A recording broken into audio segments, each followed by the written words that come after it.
समझे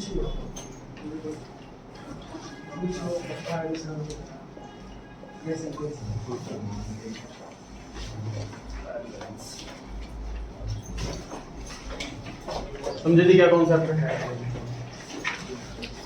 चैप्टर 8 में हमने सीखा जर्नल, मतलब जो भी ट्रांजैक्शन होगी उसको तुरंत उस रजिस्टर के अंदर लिख देंगे हम। चैप्टर 9 में है लेजर, कि हर एक अकाउंट का एक सेपरेट रजिस्टर होता है। अगर हमारे यहाँ 80 अकाउंट्स खुले हुए हैं तो 80 रजिस्टर्स, उन रजिस्टर्स को लेजर कहते हैं। सपोज राम अकाउंट का बैलेंस आ रहा है 5000, श्याम अकाउंट का बैलेंस आ रहा है 50,000, बिल्डिंग आ रही है 30 लाख, कैश आ रहा है 2 लाख, ऐसे हर अकाउंट का अलग अलग बैलेंस होगा। अब हर एक अकाउंट का अगर बैलेंस जानना है हमारे प्रोपराइटर को, तो उसके हाथ में हम 80 रजिस्टर तो उठा करके दे नहीं देंगे। खुद देख लो जी किस अकाउंट का कितना बैलेंस, हमने तो बना दिया। कि हमारी ड्यूटी होगी कि हम उसे एक फ्रेश पेपर पे हर एक अकाउंट का नाम लिखेंगे और हर एक अकाउंट का अमाउंट लिखेंगे। उन जो मान लीजिए 80 अकाउंट खुले हुए हैं हमारे यहाँ, तो उसको हम उसके हाथ में 80 रजिस्टर नहीं देंगे। एक पेज पे उन 80 अकाउंट के नाम लिखे होंगे और सभी का बैलेंस लिखा होगा। मतलब वो जानना चाह रहा है मेरे पूरे बिजनेस के अंदर किस किस अकाउंट का कितना बैलेंस है, बिल्डिंग कितनी है, कैश कितना है, खर्चे कितने हैं, सेल कितनी है, डेटर्स के कितना पैसा लेना है, क्रेडिटर को कितना पैसा देना है, ये सारी इंफॉर्मेशन एक पेज पे चाहिए। तो वो एक पेज बना रहे हैं, इस पेज का नाम ट्रायल बैलेंस है।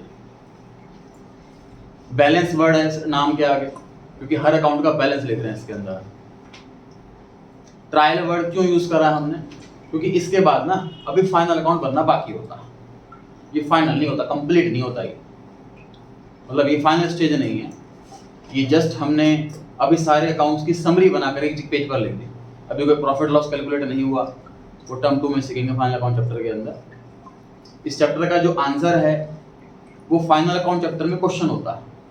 अभी हम जो बनाने वाले हैं ट्रायल बैलेंस पूरा फॉर्मेट, वो उस चैप्टर के अंदर क्वेश्चन में दिया होता है और उससे हम फाइनल अकाउंट बनाते हैं। देखते हैं फॉर्मेट। अभी सिर्फ बोर्ड पे देख करके हमको समझना है।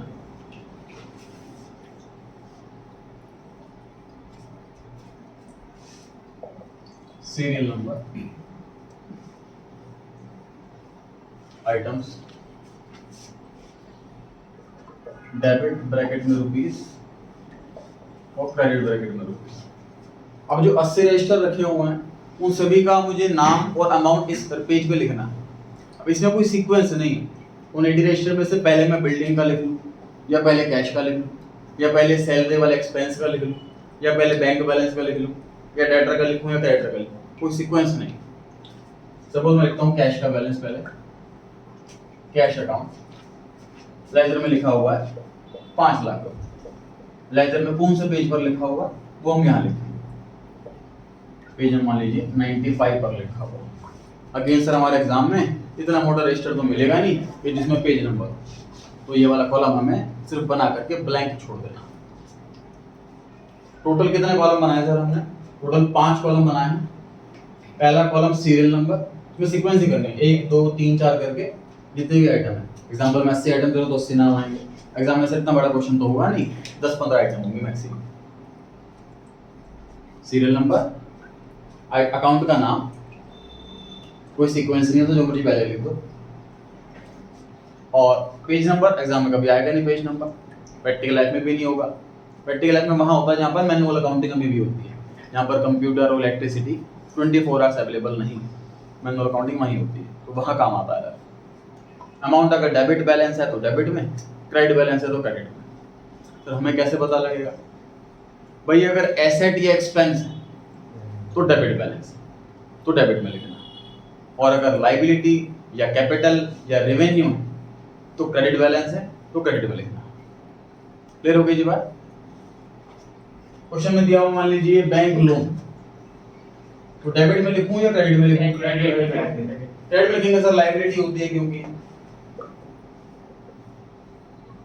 और ऐसे सारे अकाउंट्स का बैलेंस लिखने के बाद मान लीजिए कोई राम है हमारे क्रेडिटर, इधर लिखूं क्रेडिट साइड, क्रेडिटर लाइबिलिटी होती है, लाइबिलिटी क्रेडिट में आती है। सारे आइटम का बैलेंस लिखने के बाद हम इसका टोटल कर देते हैं, और टोटल हमेशा मैच करना चाहिए। टोटल मैच कर रहा है तो हमने सही करा, टोटल अगर मैच नहीं करा तो हमने अकाउंट्स बनाने में कोई ना कोई गलती करी। वो गलती जर्नल में भी हो सकती है, वो गलती लेजर में भी हो सकती है, तो वो गलती ढूंढनी पड़ेगी। तो मैनुअल अकाउंटिंग में बड़ा टाइम लग जाता है जी। अगर बैलेंस मैच नहीं कर रहा होता तो कई दिन लग जाते हैं वो गलती ढूंढने में, लेकिन गलती ढूंढना जरूरी होता है। देखते हैं क्वेश्चन से, निकाल लीजिए ट्रायल बैलेंस।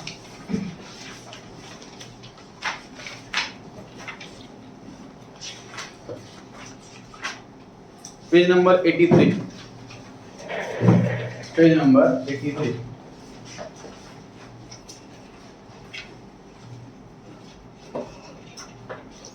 कमेंट बनाएंगे जी आप लोग साथ साथ।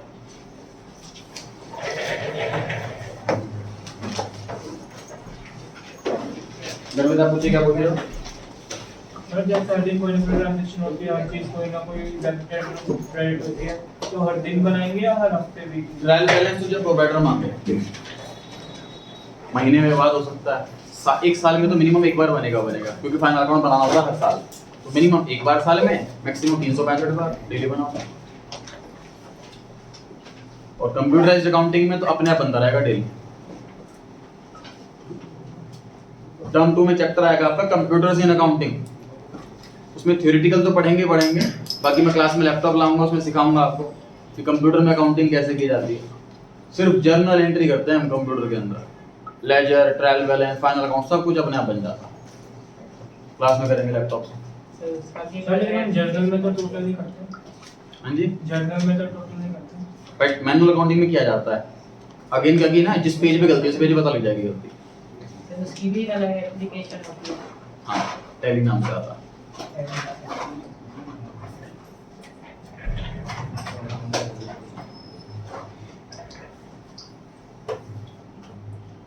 हाँ, सभी का फॉर्मेट रेडी है? Yes sir. Page number 83, question number 1। Page number 83, question number 1, practical questions topic के अंदर दिख रहा है सबको? कुछ में लिखा हुआ prepare a trial balance from the following items. अब सर जो माइंड लगाना है वो कहाँ माइंड लगाना है? सिर्फ इतना माइंड लगाना है कि अमाउंट इधर लिखें कि इधर लिखें, उसके अलावा क्वेश्चन में कोई जान नहीं है। पहली आइटम लिखिए जी रेंट पेड, सीक्वेंस डाल दिया मैंने 1, और अकाउंट का नाम लिख दिया रेंट पेड अकाउंट। अमाउंट दिया हुआ है 2000, बताइए किस साइड लिखें? डेबिट साइड में, क्योंकि इधर पेड लिखा है मतलब एक्सपेंस है। केवल दो ही आइटम डेबिट साइड में आती हैं, एसेट और एक्सपेंस, एसेट और एक्सपेंस। अगली आइटम दी हुई है sir rent received account. Rent received sir revenue होता है, और रेवेन्यू का क्रेडिट बैलेंस होता है, इसलिए ये आएगा क्रेडिट साइड। आप लोगों से पूछूं 1 बाय 1? Yes sir. चलिए आपसे शुरू करते हैं।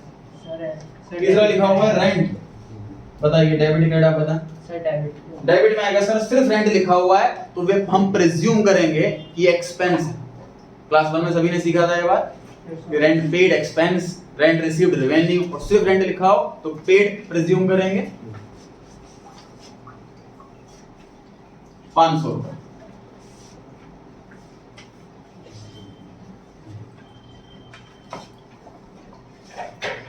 इंटरेस्ट पेड बताएं जी आप। सर एक्सपेंस है डेबिट। डेबिट साइड में आएगा जी, इंटरेस्ट पेड लिख दीजिए डेबिट साइड में। रुपीस का बोलो ना, यहाँ बनाती है तो बार बार नहीं लिखना चाहिए, रुपीस का साइन। अगली आइटम इंटरेस्ट रिसीव्ड, आप बता रहे हैं क्रेडिट साइड में सर रेवेन्यू होता है, इंटरेस्ट रिसीव्ड लिख दीजिए क्रेडिट साइड में। आप क्यों नहीं लिख रहे भाई?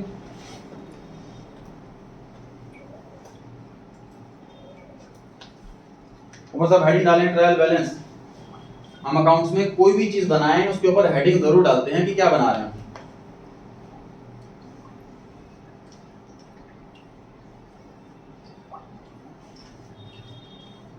आप बताएं, सिर्फ इंटरेस्ट लिखा हुआ डेबिट साइड सर, एक्सपेंस मानेंगे डेबिट साइड।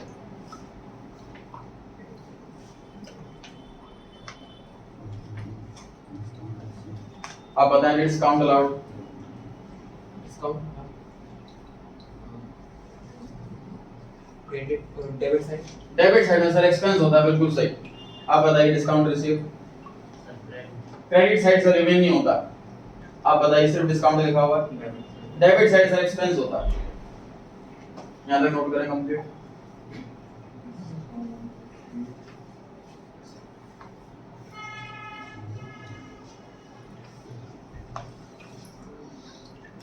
आपने अलग का कॉलम नहीं बनाया।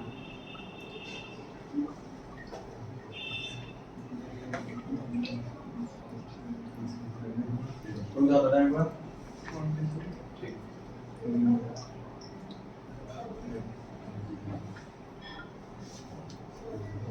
अच्छा जी, किसकी बारी आ गई अब? हार्दिक आपकी बारी है। जो drawings, Hardik debit side drawings negative capital होती है सर। ड्राइंग्स नेगेटिव कैपिटल होती है, कैपिटल का क्रेडिट नेचर होता है, इसलिए ड्राइंग्स का डेबिट नेचर होता है। उसके बाद आपका नंबर है जी कृष्णा। राम ब्रैकेट में कस्टमर, बताइए लिखना सबको है, सीक्वेंस से पूछूंगा। सक्षम आप ट्राई करें। डेबिट, देखिए कस्टमर है मतलब ग्राहक ऐसा सामान लेके जाता है और हमने इसका नाम लिखा हुआ है तो पक्की बात है उधार बेचा होगा तभी नाम लिखा है, तो ये मेरा डेटर है। डेटर पांचों में से कौन होता है? एसेट होता है,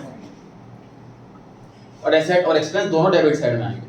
नेक्स्ट जी श्याम सप्लायर, आप बताएं। क्रेडिट साइड सर ये क्रेडिटर है, क्रेडिटर लायबिलिटी होती है, क्रेडिट साइड में आता है, बिल्कुल सही। नेक्स्ट बताएं करविद। मोहन प्रोपराइटर। सर इसमें तो बताया नहीं कि वो डाले पैसे या ड्राइंग्स करेंगे। ड्राइंग से सेपरेट अकाउंट होता है। मोहन प्रोपराइटर लिखा हुआ है, हम अपने ओनर का नाम कब लिखते हैं? जब वो पैसा लगाता है, तो ये कैपिटल हुई, कैपिटल का होता है क्रेडिट नेचर। तो कंफ्यूजन थी स्टूडेंट को क्या थी कि सर ये क्लियर नहीं बता रखा कि पैसा निकाला है कि डाला है। तो अगर पैसा निकाला होता तो ड्राइंग्स लिखते हैं हम, है ना? तो पैसा निकाल लगाया होगा बिजनेस के अंदर, ये कैपिटल है, कैपिटल का क्रेडिट नेचर होता है। Next bank loan. Bank loan liability होती है, लायबिलिटी का क्रेडिट बैलेंस होता है, याद कीजिए। तीन चीजें क्रेडिट बैलेंस होता है, लायबिलिटी, कैपिटल और रेवेन्यू। बैंक से लोन लिया हुआ है, कर दोगे liability. Rohit bank overdraft. Bank overdraft is 99% equal to bank loan, है ना? बैंक से हमने पैसा ज्यादा निकाल लिया, ये हम पे लोन चढ़ गया, लायबिलिटी है credit side. Pushkar insurance claim received, credit side से बिल्कुल। कोई भी चीज अगर हमें मिल रही है तो हमारे लिए इनकम ही तो है, कोई भी चीज अगर हमें मिल रही है तो हमारे लिए इनकम है। Revenue credit side. Aarush opening stock debit side sir, ये एसेट होता है, स्टॉक एसेट होता है, डेबिट साइड।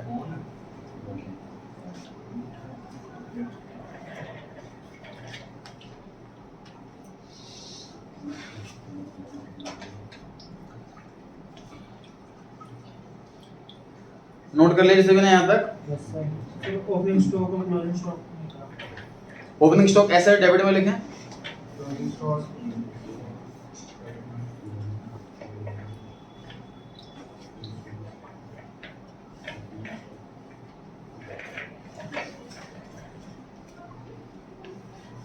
तो क्लोजिंग स्टॉक क्या है? बताता हूं।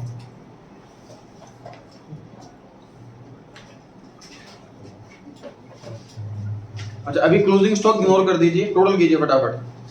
क्लोजिंग स्टॉक इग्नोर कीजिए और टोटल कीजिए फटाफट। डेबिट का अलग क्रेडिट का अलग। हाँ, टोटल डेबिट का अलग, टोटल क्रेडिट का अलग। टोटल मैच करना चाहिए, मैच कर रहा है तो मैंने सही पढ़ाया, मैच नहीं कर रहा तो आपने गलत पढ़ा।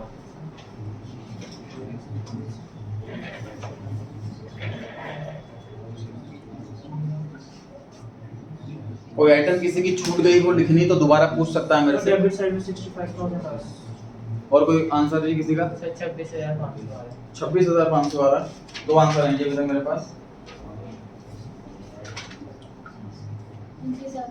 हाँ जी 27,500 तीन आंसर है जी हमारे पास। 27 आ रहा है। 27,500 सर सॉरी चार आंसर है हमारे पास।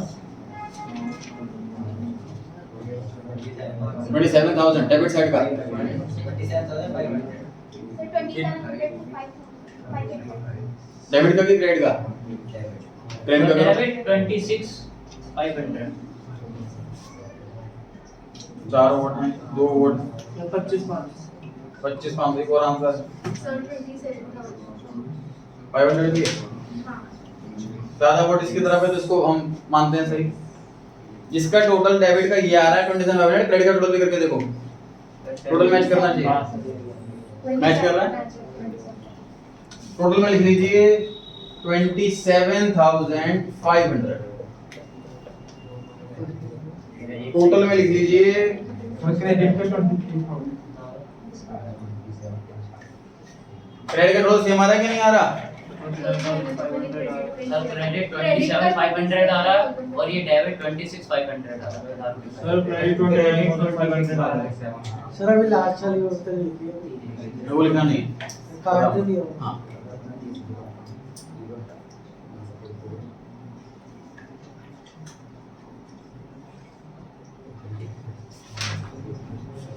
दोनों का सेम आ रहा है 26,500। सर सही आ रहा है ये 27,500 आ रहा है 27,500 टोटल आ रहा है जी। दोनों साइड का लिख लीजिए सभी। इसमें हमने लास्ट वाली आइटम इग्नोर करी है, डिस्कस करते हैं जी इस पर।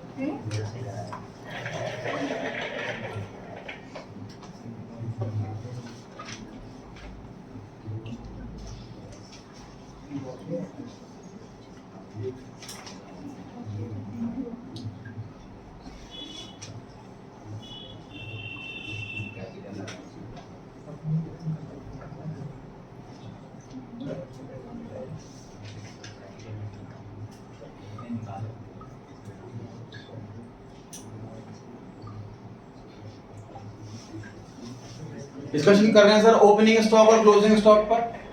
देखिए जी बोर्ड पर, ओपनिंग स्टॉक का मतलब क्या है सर? हमारा अकाउंटिंग है 1 अप्रैल को स्टार्ट हुआ, तो 1 अप्रैल को हमारे गोदाम में जितना स्टॉक रखा हुआ था वो स्टॉक कौन सा है? जो हमने लास्ट ईयर खरीदा होगा बट लास्ट ईयर तक बिका नहीं, ओपनिंग स्टॉक वो है, तो इस साल बिकेगा। डेबिट साइड में आएगा सर एक्सपेंस है, खर्च हो जाएगा, इस साल बिक जाएगा। क्लोजिंग स्टॉक क्या चीज है सर? क्लोजिंग स्टॉक परचेजेस का वो हिस्सा है जो अभी तक नहीं बिका, करेक्ट? परचेज के अंदर इंक्लूड होगा। मान लीजिए इस साल हमने टोटल परचेज करी 10 लाख रुपीस की, उसमें से सपोज 9 लाख का सामान बिक गया, 1 लाख का बचा हुआ, तो ये तो क्लोजिंग स्टॉक है, ठीक बात है। तो अगर अपने ट्रायल बैलेंस में मैं परचेज लिख रहा हूं तो उसके अंदर ऑटोमेटिकली क्लोजिंग स्टॉक आ तो गया। सोच के देखिए, टोटल 10 लाख की परचेज करी मान लीजिए पूरे साल, उसमें से 9 लाख वाला स्टॉक तो बिक गया, इसका सेलिंग प्राइस कुछ और होगा, 11 लाख या 12 लाख कुछ स्टॉक सेलिंग प्राइस होगा, महंगा होगा। उसमें से 1 लाख का स्टॉक अभी तक बिका नहीं, तो वही तो क्लोजिंग स्टॉक है। तो क्लोजिंग स्टॉक परचेज के अंदर ऑलरेडी इंक्लूडेड है, इसलिए हम क्लोजिंग स्टॉक नहीं लिखते ट्रायल बैलेंस के अंदर, जो ऑलरेडी जुड़ा हुआ है परचेज के अंदर। समझ में आ गई बात? क्लोजिंग स्टॉक परचेज का वो पार्ट है जो अभी भी नहीं बिका, इस साल नहीं बिका, क्योंकि वो परचेज के अंदर ऑलरेडी जुड़ा हुआ है। तो सिंपल सी बात देखिए, मैं मान लीजिए मैं आपको कहूं टोटल एसेट 5 लाख और कैश 1 लाख, तो आप दोनों लिख के 6 लाख लिखोगे क्या? नहीं ना, टोटल के अंदर कैश जुड़ा ही होगा, ठीक बात है? समझ में आ रही है बात? तो परचेज के अंदर क्लोजिंग स्टॉक ऑटोमेटिकली जुड़ा ही होगा। क्लोजिंग स्टॉक परचेज का ही वो पार्ट होता है जो नहीं बिका, इसलिए हम परचेज लिखते हैं, सेल्स लिखते हैं, क्लोजिंग स्टॉक नहीं लिखते हैं। ध्यान रहेगा? तो जब भी ट्रायल बैलेंस चैप्टर के अंदर क्लोजिंग स्टॉक आए तो उसे आपको इग्नोर कर देना। अंडरलाइन कर लीजिए क्लोजिंग स्टॉक, वहां लिख दीजिए इग्नोर। अंडरलाइन कीजिए क्लोजिंग स्टॉक, वहां लिख दीजिए इग्नोर। फिर से बनाएंगे फॉर्मेट ट्रायल बैलेंस का क्वेश्चन नंबर 2 के लिए। फिर से बनाएंगे फॉर्मेट ट्रायल बैलेंस का क्वेश्चन नंबर 2 के लिए।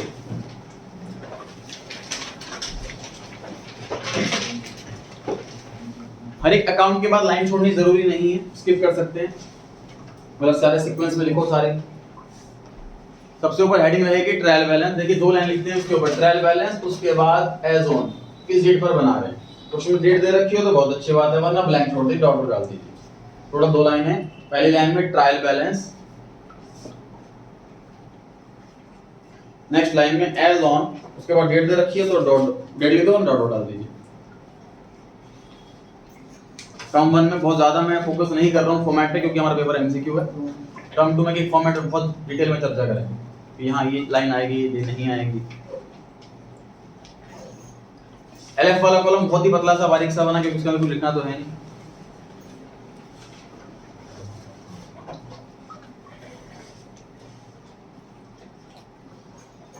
हाँ जी, किस किस की बारी हो गई थी, किसकी बारी रह गई थी? शिवम आपकी बारी शुरू। पहली आइटम तो रखिए जी कैरेज और फ्रेट, बताइए जी फटाफट से। डेबिट साइड सर एक्सपेंस होता है, किराया भाड़ा देते हैं जो गुड्स को एक से दूसरी जगह पे ले जाने का, वो एक्सपेंस होता है, डेबिट साइड में आएगा। अब सभी लोग खुद से लिख सकते हैं, प्रेजेंटेशन मुझे लिखने की जरूरत नहीं है बोर्ड पर। Next Vanya, carriage inwards, debit side sir expense होता है, ये भी परचेज के टाइम के किराए को बोलते हैं कैरेज इनवर्ड्स। नेक्स्ट झलक, carriage outwards, debit side sir ये सेल के टाइम वाला किराया होता है, ये भी एक्सपेंस होता है, ये भी डेबिट साइड में आता है। फुल एडवांस दिखते हैं जी, ये वाला आइटम क्या है, ध्यान से देखेंगे बोर्ड पर।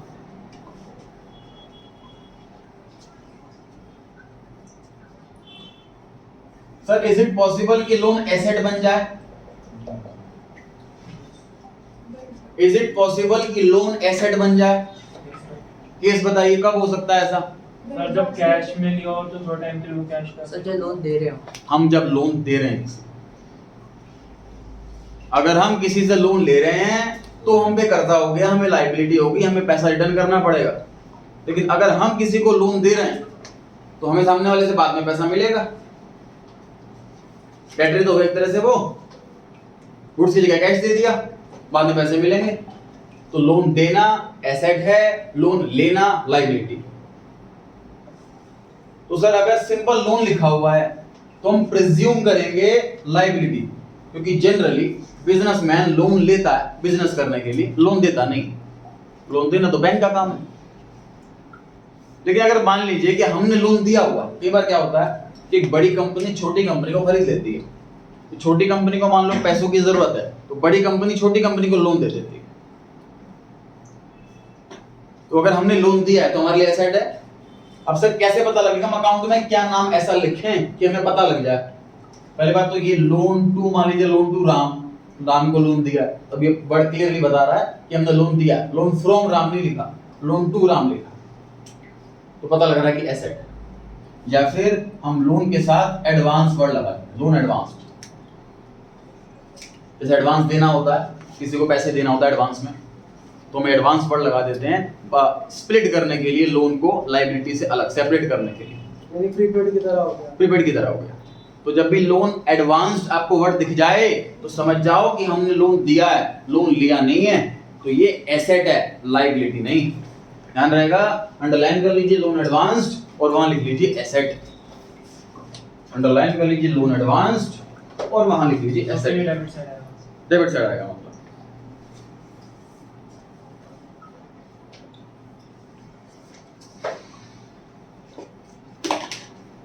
आपकी बात चल रही है जी। Outstanding rent, credit. Credit sir liability होती है आउटस्टैंडिंग रेंट, इसलिए क्रेडिट साइड में आएगा।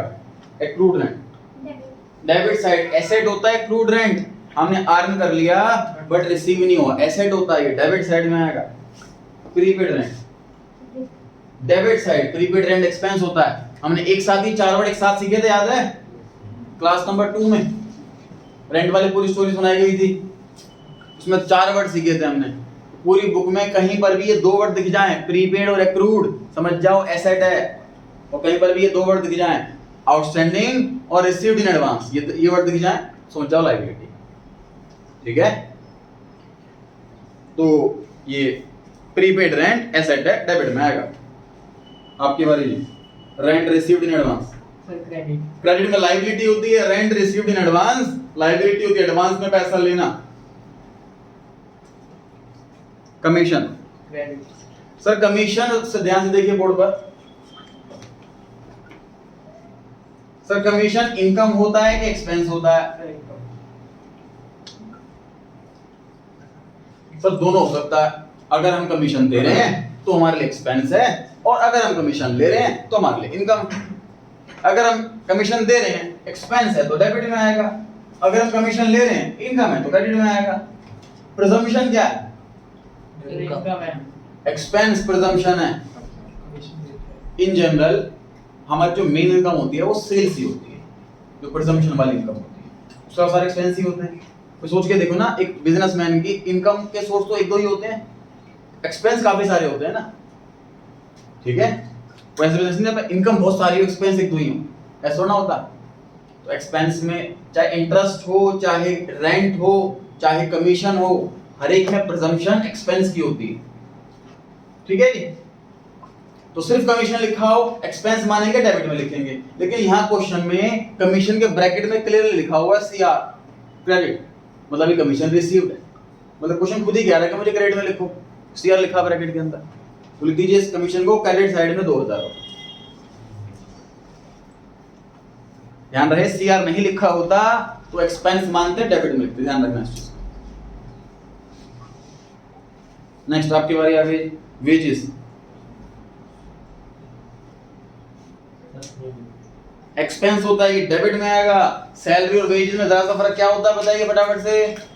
सर वेजेस उनको ज्यादा गुड पर आते हैं, जो गुड्स बना रहे हैं उन वर्कर्स की पेमेंट को, हाँ जी, फिजिकली वर्क कर नहीं, जो गुड्स बना रहे हैं उनकी पेमेंट को वेजेस कहते हैं, जो गुड्स नहीं बना रहे उन एम्प्लॉइज की पेमेंट को सैलरी कहते हैं, सिर्फ इतना फर्क है, ठीक है। तो वेजेस एक्सपेंस है, ये डेबिट साइड में आएगा। नेक्स्ट आपकी बारी की सैलरी। सैलरी भी एक्सपेंस होता है सर, वो भी डेबिट में आएगा।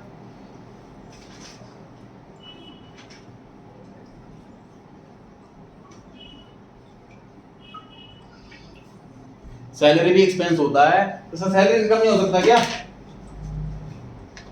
लेकिन हम एम्प्लॉय के अकाउंटेंट। परफेक्ट आंसर, बिल्कुल जी। सैलरी कभी भी आपको इनकम में नहीं दिखेगा। सैलरी सिर्फ एम्प्लॉय की इनकम होती है और एम्प्लॉय का अकाउंटेंट नहीं होता। एक बिजनेस को कभी सैलरी नहीं मिल सकती, एक इंडिविजुअल को सैलरी मिलती है हमेशा, ठीक है। सैलरी हमेशा एक्सपेंस में होगा, कभी इनकम में नहीं होगा। एक्सपेंस है, डेबिट में लिख देंगे। एक्साइज ड्यूटी डेबिट में से। एक्साइज ड्यूटी क्या चीज होती है बताइए फटाफट से। Excise means manufacturing, excise means manufacturing, duty means tax. तो मैन्युफैक्चरिंग टैक्स को एक्साइज ड्यूटी कहते हैं, और टैक्स पे करना तो सिर्फ गवर्नमेंट की इनकम होती है, बिजनेस पे तो एक्सपेंस होता है, एक्सपेंस डेबिट में आता। Next investment. डेबिट में सर एसेट होता है, हमने अपना पैसा बिजनेस के बाहर कहीं इन्वेस्ट करा है, बिजनेस के लिए एसेट है, प्रॉपर्टी का पार्ट। Next goodwill.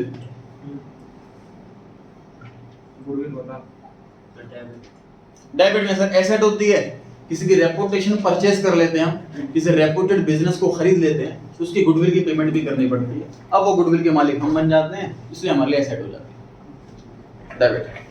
हम गुडविल को पैसों में कैसे काउंट करते हैं? Chapter 3 12th class. 4 मेथड होते हैं इसके कैलकुलेशन के। Bad debts debit side sir. Bad debts account क्या इंडिकेट करता है कि जितना पैसा हमारा कस्टमर्स पे मरा है, एक्सपेंस हो गया है। बैड डेट्स अकाउंट क्या इंडिकेट करता है, कितना पैसा हमारा कस्टमर्स पे मरा है, ये नुकसान है। लॉस की कोई स्पेशल कैटेगरी नहीं होती, इसलिए उसको एक्सपेंस की कैटेगरी के अंदर लिखते हैं, और एक्सपेंस डेबिट साइड में आता है। Next depreciation. हार्दिक, कोई आइटम इग्नोर वाली है ही नहीं, आप बताइए। आगे शिवम, कृष्णा, वो नॉन कैश है तो आएगा। आप ट्राई करें सेक्शन। वही बचा debit. Depreciation is an expense. Depreciation expense होता है, सारे एक्सपेंस डेबिट साइड में आते हैं। और हमने ऐसा कुछ नहीं पढ़ा हुआ कि कैश एक्सपेंस। देखो कई बच्चे का डाउट था कि सर ये नॉन कैश एक्सपेंस होता है, इसमें पैसे तो जाते नहीं है, इसलिए इसको इग्नोर कर देना चाहिए। तो इग्नोर करना होता तो रिकॉर्ड ही नहीं करते। हम बिजनेस में चैप्टर 4 में सीखेंगे एक्रूवल बेसिस फॉलो करते हैं, कैश बेस नहीं। ट्रांजैक्शन जब हो जाती है तभी रिकॉर्ड कर लेते हैं, और पेमेंट से मतलब नहीं है, पैसे आए या ना आए, पैसे जाएं या ना, इससे फर्क नहीं पड़ता। जब ट्रांजैक्शन होती है तब रिकॉर्ड कर लेते हैं। Depreciation is an expense. एक मशीन 10 लाख की खरीदी थी, आज की डेट में उसकी वैल्यू 9 लाख रुपए रह गई है, 1 लाख का नुकसान हुआ है। भले कैश देना नहीं 1 लाख रुपए किसी को, लेकिन 1 लाख का नुकसान हुआ है, तो बेचेंगे तो 1 लाख रुपए कमाएंगे। एक्सपेंस है, बिल्कुल रिकॉर्ड करेंगे इसको debit side. Opening stock debit side से। नेक्स्ट आइटम है sir purchase return credit side. देखिए परचेज रिटर्न का ब्रैकेट में दूसरा नाम भी लिखा हुआ है, ये आपको घर से याद करके जाना है। एग्जाम में कोई भी एक टर्म लिखी होगी, एग्जाम में या तो परचेज रिटर्न लिखा होगा या लिखा होगा रिटर्न आउटवर्ड। मैंने दोनों लिखे हुए हैं आपको याद कराने के लिए। एग्जाम में एक ही आइटम लिखी होगी, एक ही टर्म लिखी होगी। परचेज एक्सपेंस होता है और परचेज रिटर्न मतलब जो हमने सामान खरीदा था वो वापस कर दिया, ये नेगेटिव एक्सपेंस है, इसलिए इसका क्रेडिट बैलेंस होता है। एक्सपेंस का डेबिट बैलेंस होता है, ये नेगेटिव एक्सपेंस है, इसलिए इसका क्रेडिट बैलेंस होता है। रिटर्न आउटवर्ड, जब हम गुड्स वापस करते हैं परचेज वाले, तो गुड्स बाहर जा रहे हैं गोदाम से, इसलिए इसको रिटर्न आउटवर्ड कहते हैं। आउट मतलब गुड्स बाहर जा रहे हैं। नेक्स्ट ये सेल्स रिटर्न आपके बारे डेबिट साइड सर। सेल्स हमारी होती है रेवेन्यू इनकम, और सेल्स रिटर्न मतलब जो हमने माल बेचा था वो कस्टमर ने वापस कर दिया, ये नेगेटिव रेवेन्यू, इसलिए इसका डेबिट बैलेंस है। इसका दूसरा नाम रिटर्न इनवर्ड्स है। इसमें गोदाम में गुड्स आ रहे हैं, अंदर आ रहे हैं गोदाम के अंदर गुड्स, इसलिए इसका नाम रिटर्न इनवर्ड्स। नाम ध्यान रखें, दो नाम है, एग्जाम में कोई भी एक नाम मिलेगा। परचेज रिटर्न सेल रिटर्न लिखा हो तो आप पहचान लोगे आसानी से, लेकिन अगर रिटर्न इनवर्ड ना आउटवर्ड लिखा हो तो माइंड लगाना पड़ेगा कि कौन सी रिटर्न है। तो घर से याद करके जानी है, इनवर्ड वाली सेल्स रिटर्न है, आउटवर्ड वाली purchase return. Last bad debts debit sir. Expense होता है, ये नुकसान होता है जब पैसा मर गया कस्टमर्स पे, डेबिट साइड में आएगा। बिल्स रिसीवेबल इसलिए आपको पढ़ाया नहीं, मैंने इसलिए मैं बता देता हूँ। बिल्स रिसीवेबल मतलब हमें किसी से पैसा लेना है, ये हमारे लिए एसेट हो जाती है, और बिल्स पेबल हमने किसी को पैसा देना, ये लायबिलिटी हो जाती है। इस पर चर्चा नहीं कर रखी है हमने, ये बिल्स ऑफ एक्सचेंज चैप्टर के अंदर सीखेंगे। सर बिल्स रिसीवेबल तो रिवेन्यू हो गई, क्योंकि पैसे आ रहे हैं। मैं बताया ना, इस पर चर्चा कर ही नहीं रहा मैं, इसलिए मैंने आप लोगों से पूछा ही नहीं। लेकिन आप पीआर को एसेट में लिखें क्योंकि डेबिट बैलेंस होता है, और बिल्स पेबल लिखो क्रेडिट में क्योंकि लायबिलिटी होती है। ये डिटेल में चर्चा करेंगे बिल्स ऑफ एक्सचेंज चैप्टर के अंदर, शॉर्ट में नहीं है, डिटेल्ड कॉन्सेप्ट है, इसलिए आपको अभी रटवाया ही हुआ है। टोटल कर लीजिए फटाफट, दोनों साइड्स का टोटल मैच करना चाहिए। सर इसमें नहीं आ रहा, डेबिट साइड में निकाल रहा हूं। अच्छा, पहले वाले का आंसर कितना आ रहा था? 25 पहले वाले का आंसर 27,500। 27,500। हाँ जी, क्वेश्चन नंबर 2 का आंसर मैच नहीं कर रहा है आपका? मुझे बताओ एक टोटल कितना आ रहा है डेबिट का? सर क्रेडिट का तो 34,500 आ रहा है। सभी एग्री हैं इस पर? क्रेडिट साइड का टोटल स्टूडेंट कह रहा है कि 34,500 आ रहा है सर मेरा, बाकी आप देख लो। डेबिट का बताओ, करो फिर, बैठो नहीं, खाली ना बैठे, कोई भी टोटल करते हैं सभी। डेबिट का भी करो, क्रेडिट साइड का भी करो। कोई आइटम छूट गई तो मुझसे पूछ लो कि कहाँ आएगी। लिखने में कोई आइटम छूट गई है, कंफ्यूजन है तो पूछ लीजिए दोबारा।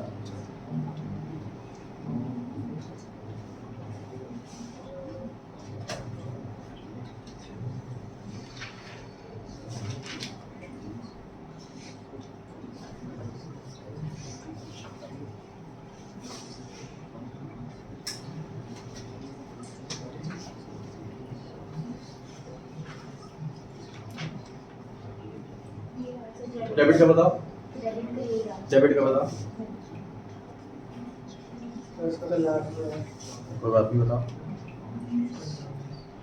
सर डेबिट साइड का है 1,84,000। 1,84,000। और किसी का जी? डेबिट 180,000। 1,80,000। दो आंसर है डेबिट साइड के, और कोई आंसर? कोई तीसरा आंसर?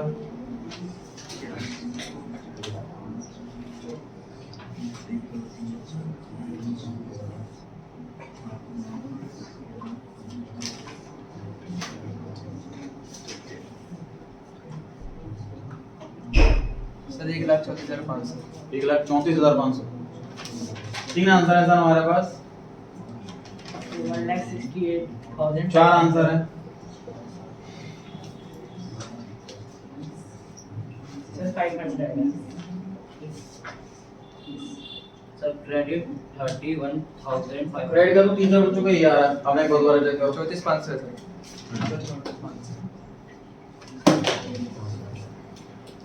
टोटल डेबिट का कीजिए दोबारा से सभी। टोटल डेबिट का कीजिए सभी दोबारा से। बताओ जी कितना आ रहा है फटाफट।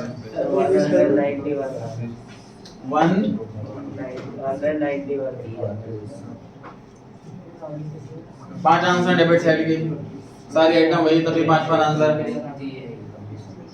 सर 2,09,000 हाँ जी 2,09,000 2,09,000 सबसे बड़ी बोली ये वाली।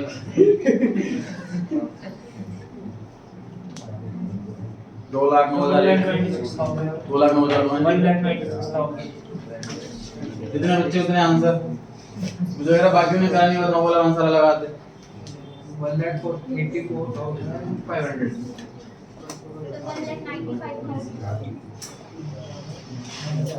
बोर्ड खत्म हो गया। चल पड़ जरा उर्दू चेक करें फटाफट से अपना। 1,95,000 दो वोट हो गए जी इस पर। 1,65,500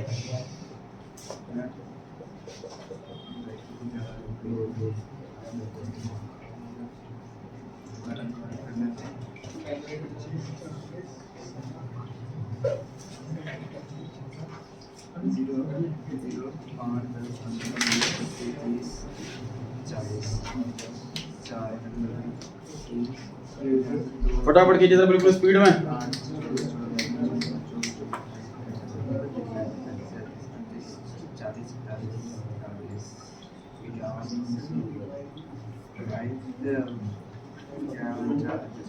क्रेडिट कार्ड तो सर नहीं आया 34 अनि क्रेडिट का तो यही आ रहा आइटम का मैंने वो तो।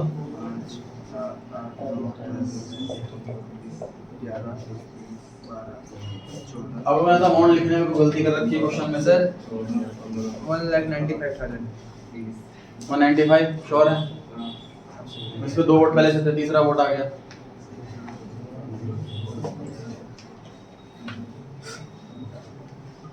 ये ध्यान से देखिए। सर 1,95,000 ठीक है ध्यान से देखिए जी। तो टोटल आ रहा है डेबिट साइड का 1,95,000, टोटल आ रहा है क्रेडिट साइड का 34,500। इसका मतलब क्रेडिट साइड में कोई ना कोई आइटम मिसिंग है। वो आइटम अगर हम लिख देंगे तो इक्वल आ जाएगा। वो आइटम कौन सी हो सकती है? एक आइटम ऐसी है जो क्वेश्चन में जनरली मिसिंग कर दी जाती है। बच्चा खुद अपना दिमाग लगा सकता है कि सर क्रेडिट साइड में कोई एक ऐसी आइटम जो हमेशा हर बिजनेस में होगी ही होगी। कैपिटल। चेक कीजिए क्वेश्चन में कैपिटल है कि नहीं। तो डेफिनेटली जो मिसिंग फिगर है ये कैपिटल ही है। ये अपने आप लिखनी है हमें क्वेश्चन। तो लास्ट नेक्स्ट आइटम लिख लीजिए कैपिटल। कितने आइटम हो चुके हैं टोटल? 22 हो चुकी हैं। चलो कैपिटल की बात 23 होगी। कैपिटल बोलेगा 23। इनके तो पहले से 23।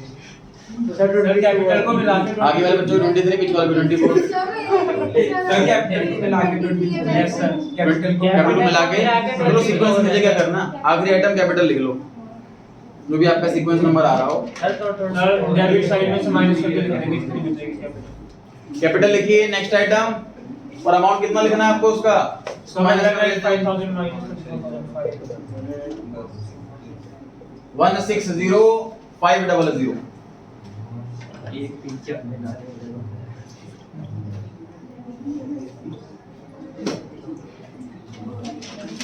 बराबर।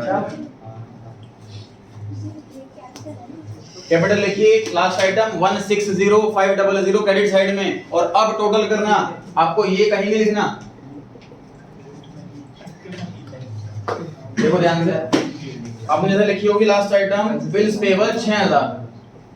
बिल्स पेबल के नीचे लिखना है आपको कैपिटल 1,60,500। उसके बाद टोटल करना है आपको। प्रेजेंटेशन ये रहेगी, प्रेजेंटेशन ऐसी रहेगी। अपना लास्ट आइटम लिखी होगी बिल्स पेबल 6,000, उसके नीचे लिखना है आपको कैपिटल 1,60,500। उसके नीचे टोटल करना दोनों साइड का, दोनों साइड टोटल इक्वल आना चाहिए। प्रेजेंटेशन ऐसी रहेगी, ध्यान रहेगी जी। तो जब भी डेबिट क्रेडिट टोटल मिसिंग हो, क्रेडिट साइड छोटी हो, तो समझ जाओ कि वो कैपिटल है और कैपिटल में लिख देना डिफरेंस वाला अमाउंट। सर टोटल 23 आइटम है ना। अब इस पे फिर डिबेट हो जाएगी जो सर ऐसी कौन सा गधा के काउंट कर लेना कितने आइटम है बस बनाइए फॉर्मेट फटाफट थर्ड क्वेश्चन के लिए छुट्टी हो जाएगी फिर आपकी तो आखिरी क्वेश्चन 7 बजे वाले बैच में कैश बुक स्टार्ट होगा कैश बुक वाली क्लास ले लें सभी 7 बजे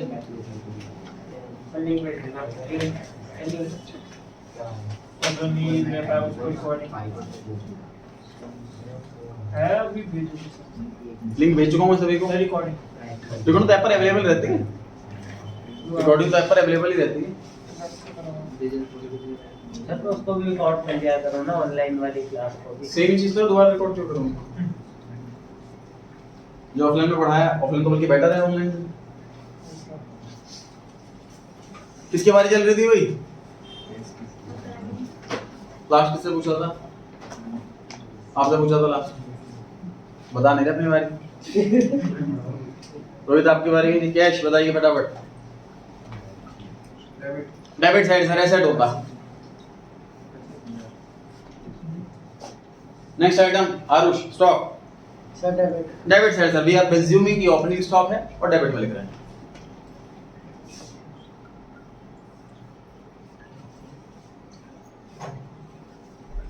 अमाउंट ध्यान से नोट करें ऊपर नीचे अमाउंट ना करें तभी टोटल मिलती है रिजर्व की next Shivam carry outward sir debit debit side sir expense होता Vanya sales credit side revenue होता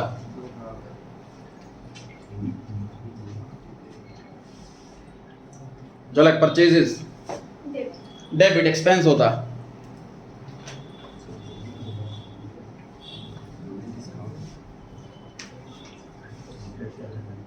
नेक्स्ट डिस्काउंट ब्रैकेट में दिया डेबिट सर क्वेश्चन डेबिट लिखा हुआ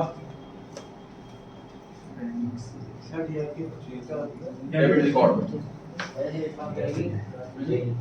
रिमेनिंग क्रेडिट साइड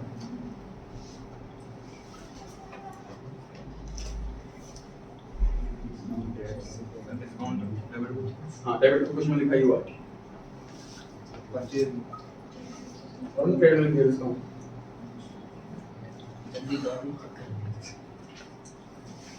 ऋषित आप बताएं डिस्काउंट के ब्रैकेट में डीआर लिखा हुआ था 2000 अगर डीआर नहीं लिखा होता तो कहाँ लिखते इसको तो सर वो भी इसी में लिखना डेबिट बिल्कुल सर तो भी डेबिट में लिखते डिस्काउंट एक्सपेंस भी हो सकता है अगर हमने डिस्काउंट दिया डिस्काउंट इनकम भी हो सकती है अगर हमें डिस्काउंट मिला तो डिस्काउंट में प्रिजम्पशन क्या होती है कि हमने डिस्काउंट दिया एक्सपेंस है इस क्वेश्चन साफ साफ लिखा हुआ है कि ब्रैकेट में डीआर तो डेबिट में ही आएगा मैं आपसे ये कहना चाह रहा हूं कि अगर ब्रैकेट में डीआर नहीं लिखा होता तो भी इसको डेबिट में ही लिखते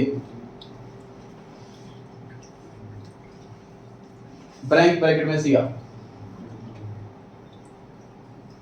पता है बैंक ब्रैकेट में सीआर 30,000 क्रेडिट सर बैंक तो एसेट होता है लेकिन ब्रैकेट में सीआर लिखा है समझ नहीं आ रही कुछ बात ओवरड्राफ्ट है सर ये बैंक का अगर हमारा बैलेंस पड़ा हुआ है बैंक में तो डेबिट बैलेंस बन जाता है अगर हमने बैंक से पैसा ज्यादा निकाल लिया तो वो क्रेडिट बैलेंस बन जाता है ठीक है अगर बैंक का क्रेडिट बैलेंस है मतलब वो ओवरड्राफ्ट है वो लायबिलिटी है वो क्रेडिट साइड में आएगी सर ये भी तो हो सकता था यार पैसे निकाले और किसी को चेक किया हो पैसे या पैसे निकाले हो बैंक में से किसी को चेक किया तब भी तो बैंक क्रेडिट होता ट्रांजैक्शन थोड़ी ना दे रखी है यहाँ पे अकाउंट का बैलेंस दिया हुआ है दोस्त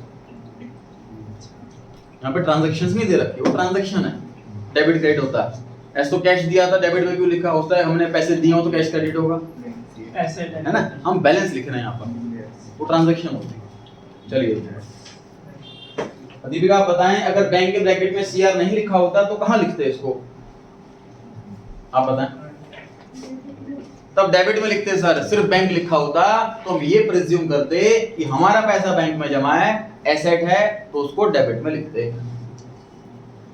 book debts credit debit underline कीजिए बुक डेट्स और वहां लिखिए डेटर ये डेटर का दूसरा नाम है अंडरलाइन कीजिए बुक डेट्स और वहां लिखिए डेटर्स ये डेटर्स का दूसरा नाम है हाँ जी डेटर एसेट होते हैं डेबिट में आएंगे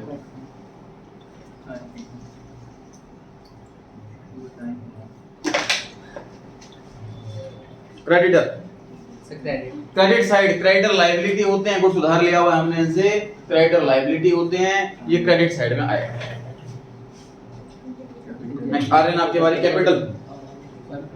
क्रेडिट कैपिटल सर दिया हुआ है तो क्रेडिट साइड में आएगा। तीन चीजों का क्रेडिट बैलेंस होता है, लायबिलिटी, कैपिटल और रेवेन्यू। जो कंफ्यूजन हो प्रेजेंटेशन में पूछ सकता है जी अभी कैसे लिखना है।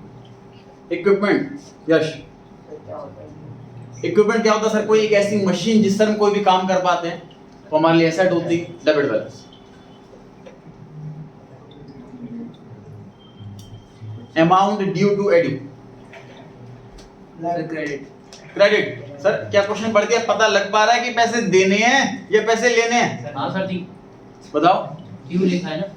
ये ड्यू के बाद ड्यू फ्रॉम या ड्यू टू? ड्यू फ्रॉम या ड्यू टू? ड्यू टू लिखा है ना, तो हमने पैसे देने। अगर ड्यू फ्रॉम लिखा होता कि उससे पैसे लेने तो हमारे एसेट बन जाता। ड्यू टू हमने पैसे देने हैं तो ये हमारे लायबिलिटी बन गया।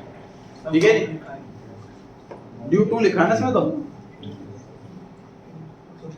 अमाउंट ड्यू टू एड्यू, हमें पैसे देने हैं एड्यू को तो हमारी लायबिलिटी हो गई। लायबिलिटी का क्रेडिट बैलेंस होता है। गुडविल डेबिट सर एसेट होती है, ये डेबिट साइड में आएगी। आगे interest,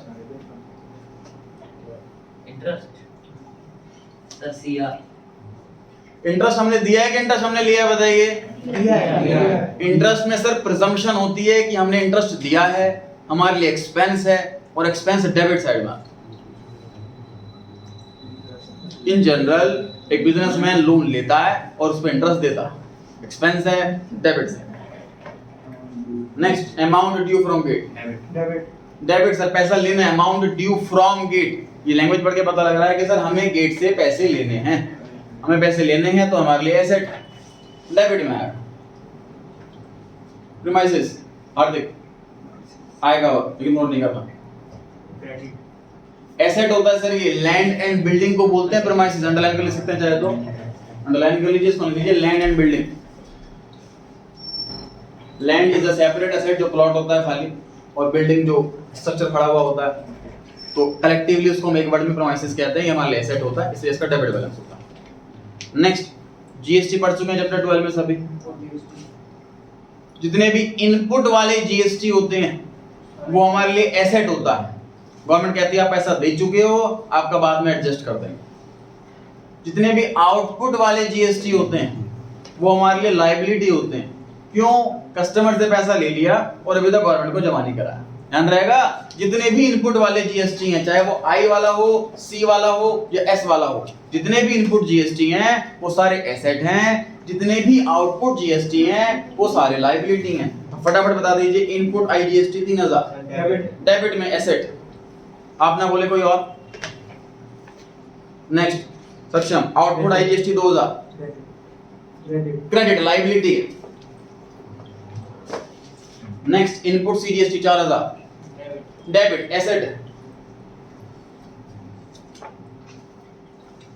next output CGST 6000, credit liability. Next input SGST 1000, debit asset. Output SGST credit liability. Total करेंगे फटाफट। सर क्रेडिट का आ रहा है 488 488,000।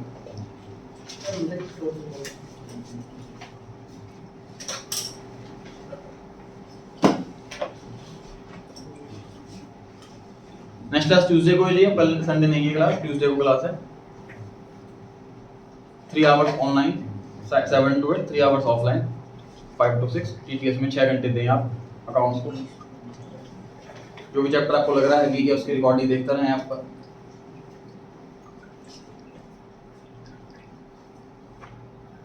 टोटल कीजिए डेबिट साइड का, क्रेडिट का लगा रहा है आपका 3,24,500। और कोई आंसर?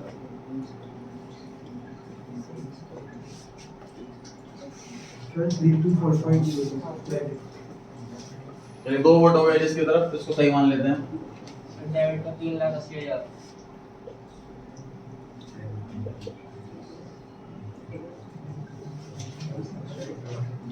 टोटल डेबिट का कंफर्म करें जी।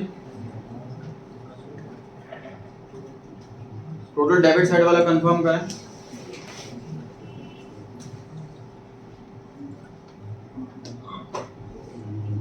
तीन लाख 24,500। ये तो क्रेडिट का है। हाँ सही है, डेबिट का बताइए। 3,65,000 3,80,000 सही है। चलिए इसको मान लेते हैं सही। सर 3,80,000। चलिए ध्यान से देखिए बोर्ड पर। सर टोटल आ रहा है डेबिट साइड का 3,80,000, टोटल आ रहा है क्रेडिट साइड का 3,24,500। तो इसका मतलब क्रेडिट साइड में कोई एक आइटम मिसिंग है जिसकी वजह से टोटल मैच नहीं कर रहा। वो आइटम अगर हम लिख देंगे तो टोटल मैच कर जाएगा। तुम लास्ट क्लास में सीखा था सर, हर एक कंपनी के अंदर, हर एक प्रोप्राइटरशिप हो चाहे पार्टनरशिप हो चाहे कंपनी हो, कैपिटल डेफिनेटली होती है। तो मिसिंग फिगर कैपिटल हो सकती है। इस क्वेश्चन में चेक कीजिए कैपिटल दे रखी है। Yes, sir. इस क्वेश्चन में सर ऑलरेडी कैपिटल दे रखी है, तो ये मिसिंग फिगर कैपिटल तो नहीं हो सकती। अभी कौन सी आइटम हो सकती है? अब ये बचा सिर्फ और सिर्फ एरर। कोई ना कोई हमसे गलती हुई है जर्नल एंट्रीज करने में, लेजर्स बनाने में, टोटलिंग करने में, पोस्टिंग करने में। जैसे मान लीजिए जर्नल में लिखा हुआ है राम अकाउंट 50,000, जब हमने इसको लेजर में लिखा तो 50,000 की जगह 5,000 की जीरो कम लगा दी। ऐसी गलती हो सकती है, ह्यूमन एरर। तो ऐसी गलतियों की वजह से कोई ना कोई मिस्टेक आई हुई है। टेम्पररी रूप से इसको हम टैली करने के लिए एक नया अकाउंट ओपन करेंगे जिसका नाम है सस्पेंस अकाउंट। क्योंकि अभी तक ये जो मिसिंग फिगर है कहाँ है, अभी तक सस्पेंस में है। उसको टैली करने के लिए हम टेम्पररी रूप से अकाउंट खोलेंगे सस्पेंस अकाउंट। डिफरेंस कितना है इन दोनों का?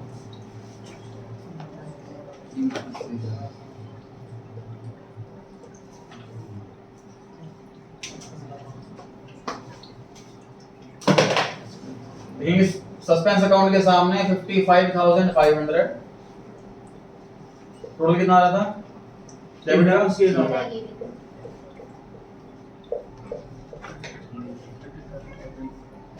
प्रेजेंटेशन इस तरीके से रहेगी, नोट करेंगे।